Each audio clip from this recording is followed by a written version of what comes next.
Good evening. I really don't know what I'm bringing to you tonight. I have a written journal and I have a topic. Um, it's a little old. It's from 225. And lately I've been pretty good about getting the journals out there more timely than that. This one is a really difficult topic. And so I needed some distance from it, some emotional distance. I wonder if you've heard of, I think it's pronounced Ray Kurzweil or Kurzweil. I'll provide a link for you to a video called Transcendent Man. It's in a part 1 and a part 2. Altogether, it's not much more than an hour. I find it devastating. It's about the combination of biology and technology. And it's this man's transcendent vision for the future and how he's trying to help humanity. And he is, well, we can't speak to his motivations. I do want you to watch this video, at least part 1. You'll have enough of it with part 1 that you won't need any more. It's not necessary to watch difficult things to the bitter end in most cases. Follow your heart. When you connect with the material and the energy, it doesn't take long at all to get a read on it and to be tuned in and clued in to what's being discussed. There's a very real danger that a bunch of sleepwalking humanity will be led into a future that is a dark techno fantasy nightmare.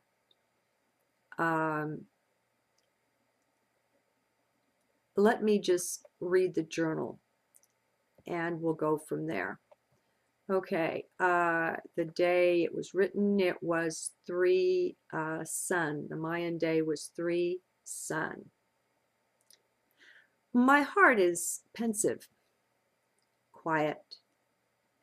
Lately, too, the buzz of subtle energy coursing through the body is not just a morning thing, but is here with me even now. Let's see, what time was this? 7:05 p.m. I wonder what it portends. No matter. I know it's good, and my heart rests in this. Vision. Oh, how I wish I could heal the world's vision. Well, not Mother Nature, of course. I'm sure her vision is fine and would do us a lot of good could we but share it. No, I mean my fellow two-leggeds walking the planet with me here. I'm sure the animals are fine too. So many of us are burdened under the weight of what we see and how we see it. What's to be done? I don't know, nothing perhaps. It flows out through my prayers, of course, and they're powerful. This much I know, that those whose will, heart, and desire are allied with mine receive the blessings invoked here, for I am a respecter of free will. Even were I given rulership over the whole world, I hope and I trust I would not violate that. Each one deserves to live his own life in his own way. Still, there is so much excess of suffering, and it's so unnecessary. Oh, but that people could just see it. could see the small shifts that could be made in the angle of sight that would have such a large consequence. What can I do? I can but shine, which is all any of us can really do, for doing is not the point. Our doing doesn't heal anything. Generally, it just makes things worse, no matter our good intention in the thing. Strange that life works like that. Still, perhaps it is the way Mother Nature has of pointing us inward instead of this outward-focused doing we're so prone to. Poor mankind, we've quite lost our way. Still, I have no fears over that, for I know what abides within heart, and it is unstoppable. It is divine. Divinity itself walks this earth through each one of us. Well, the real beings, that is, not the bots or the clones. About the hybrids, I don't know. A willing, cooperative crossing of species is one thing, but it is not the thing practiced on Earth today. So I'd have to say that I doubt there is soul in many of those hybrid bodies, though I do believe there are some. Some are so lost that no longer believe in soul or inner being at all, choosing instead to define self as brain and mind, the contents of that. And there are a lot of them. Most of them have the religion called science. This is to have so thoroughly lost the self that it becomes dangerous. Dangerous for the rest of us, if not for these ones. There are those who so fear death as to be marching eagerly into a biobot future for mankind, seeking only the enhancement to the doing abilities that technology offers. These don't see the nightmare inherent in their chosen future, preferring to charge full speed ahead, pushing, ramming their vision down our throats, rather than take time to give deep consideration to what they plan and to discuss it with the rest of us. As I gaze upon the world these would create, I am more than chilled.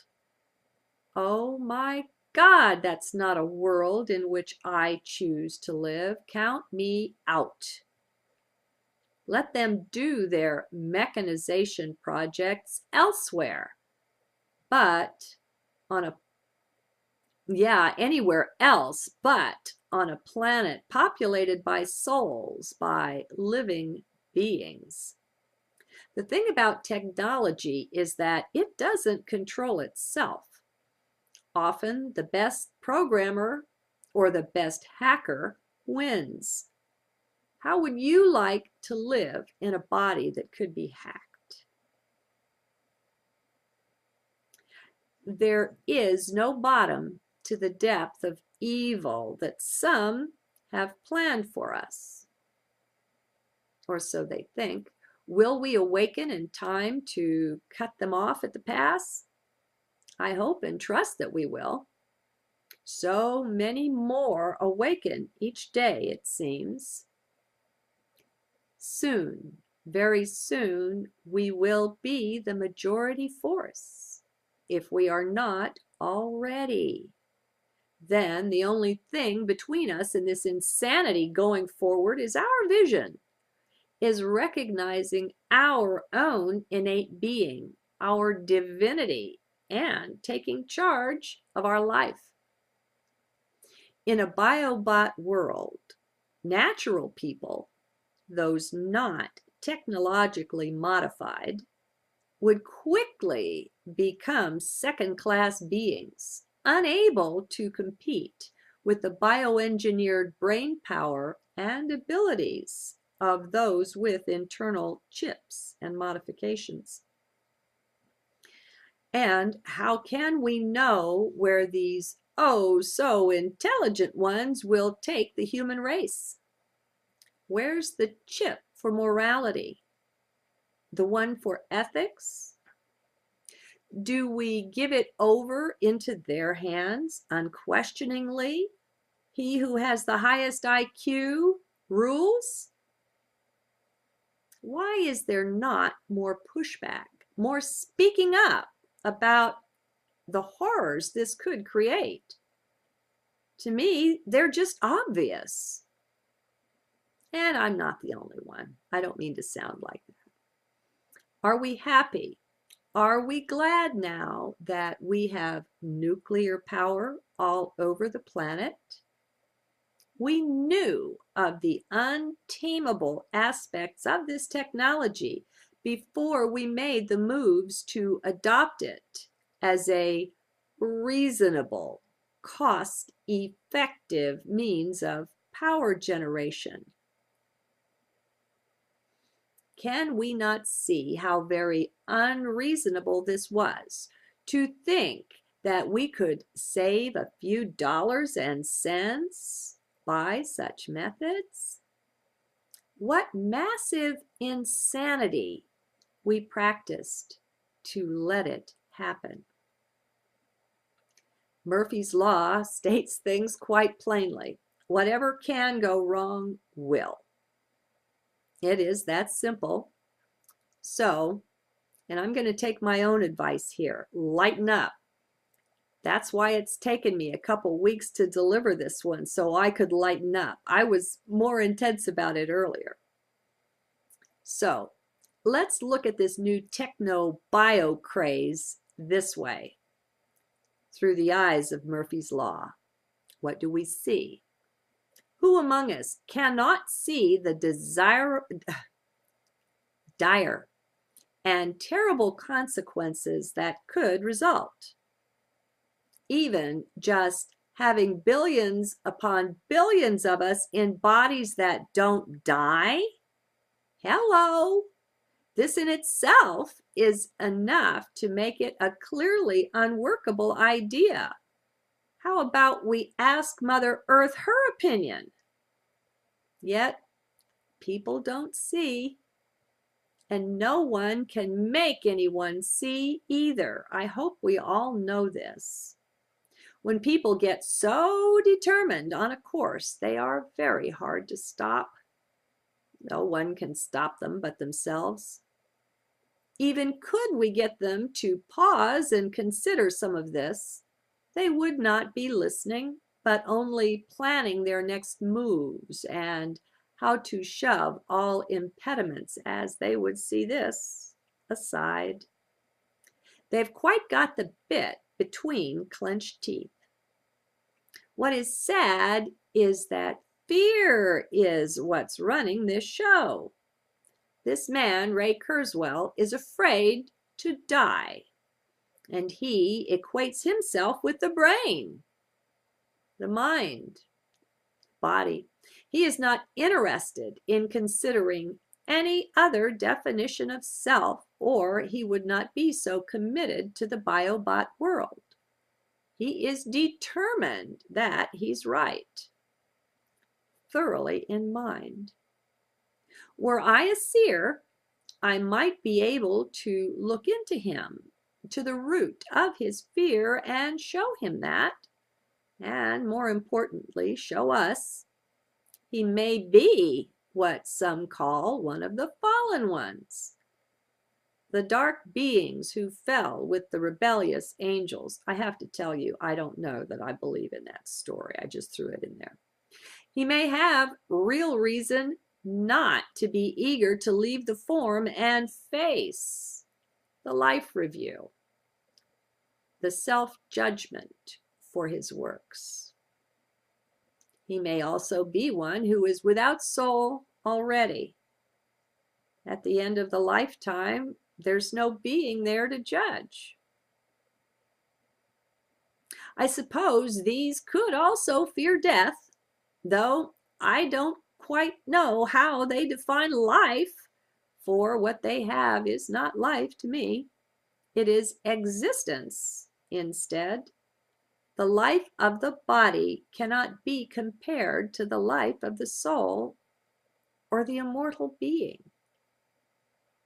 So what I am saying is that there may be very good reason for his fears. Even if he is a true soul, and I don't know, probably is, he may be aware of dark deeds he doesn't want to answer for, as all do on the death of the form in the life review. I don't know, but I do know such things are possible. And before we let him guide the course of the whole world inexorably in his techno direction, I suggest we take a very good look at who or what is or may be acting there. It is utterly reasonable to question. There are those who are awakening, and there are those who are not. It is shocking, however, to find out how far from awakening are those like Mr. Kurzweil and those of his ilk. Their steely determination to improve their bodies through technology, regardless of what is good for anyone, including the rest of the world, is menacing. In his terror to avoid death, will we turn over the whole world to him just because he is so determined and wealthy? Where are those who can see the terrible danger he represents? Unfortunately, he is awfully rich and has access to deep pockets funding for his humanitarian work. That is how they clothe it, you see, and some of it does bring benefit. But that is the bait and switch of it, done just to make the rest of it politically palatable. It is not. Yet where are those who can see the actual hell this man's vision could birth on our dear Mother Earth? And I ended it there. He does things that are good. I mean, he helps people with handicaps. See, that's how they're doing this. They're working to put in technological aids to those who are handicapped, I guess that's not the word, disabled in some way or another. And so it does drastically improve some people's lives, but that's just a cover for what goes on behind the scenes. Just imagine, if you will, look at the computer you have in front of you right there. Look at the chip that's in it. Okay, and I'm working with a 1.5 terabyte external hard drive. So look at the storage capacity for data, for facts, for information, and the room to run programs. And this is 64-bit. It's, you know, it's not tremendously fancy, but imagine plugging it up to your brain. Imagine brain power that can do calculations at speed and have all the knowledge that exists at your fingertips at any moment, to quote line, verse, and chapter and all the rest of it. Normal human beings would very, very swiftly not be able to compete. And again, I say, even for the quote-unquote advancements in science and technology that we have today, ethics have not kept up. Morals have not kept up.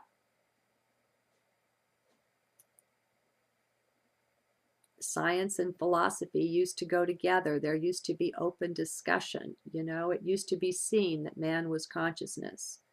Now we've got a few, like they're crying in the wilderness, like Peter Russell, saying it's not substance, it's not matter that's primary, it's consciousness.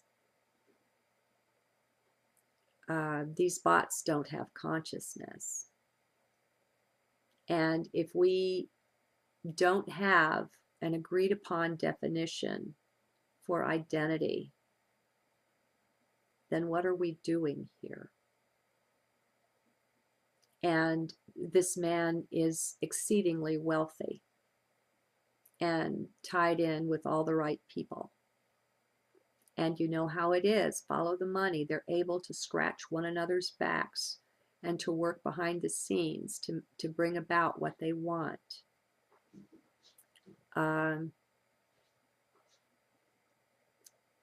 So what shall we do? Now, you know, a doing is something that will take care of itself. So what shall we be? How shall we greet this? That's something to ponder. I will tell you that when prayer moves through you, when it moves you, we all know what that feels like. Your heart will be overwhelmed with this feeling or that, usually something very beautiful, but sometimes, you know, for someone in trouble, or your heart will just be moved with compassion or whatever. You know the feeling of that kind of a prayer flowing through you.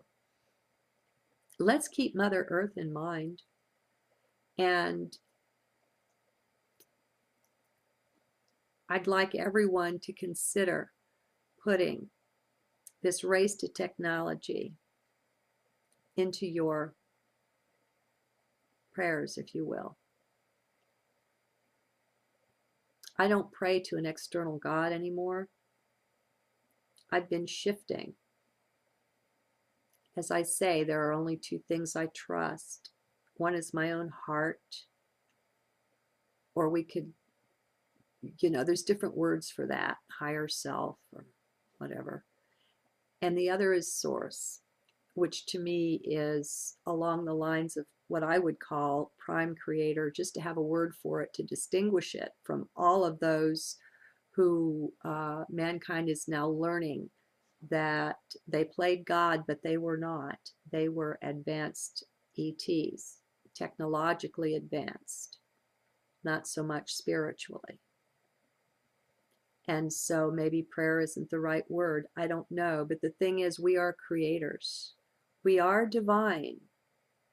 What we want, we get when we wake up, when we find the true self. Let none of us come into this with fear. Everybody process your fear. Because if you come into it with fear, you're not in your heart, and you're not what I would call channeling the highest energy. You're not in high frequency. We want the difference that we make by having an avatar or a few thousand here on the earth. We want it to be positive, uplifting, supportive for that which is divine. So, what can joy and higher consciousness and being instead of doing accomplish here? There's something for you to put in your heart. Good day. And lately I've been pretty good about getting the journals out there more timely than that. This one is a really difficult topic. And so I needed some distance from it, some emotional distance. I wonder if you've heard of, I think it's pronounced Ray Kurzweil or Kurzweil.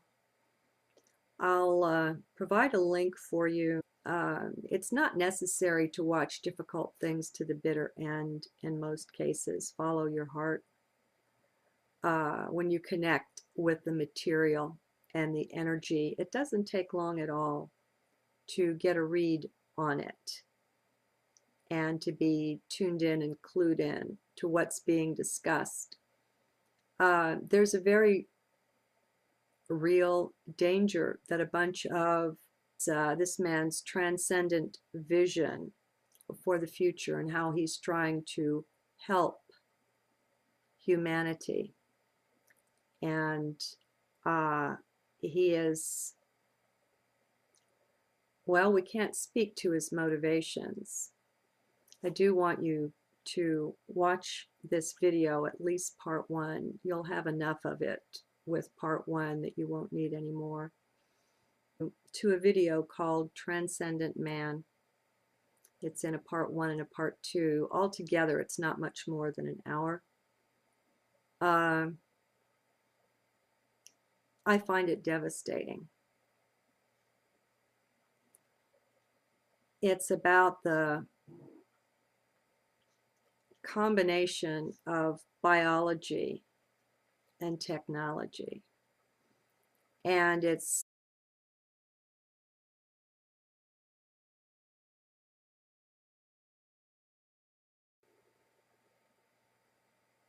good evening. I really don't know what I'm bringing to you tonight. I have a written journal and I have a topic. It's a little old. It's from 225,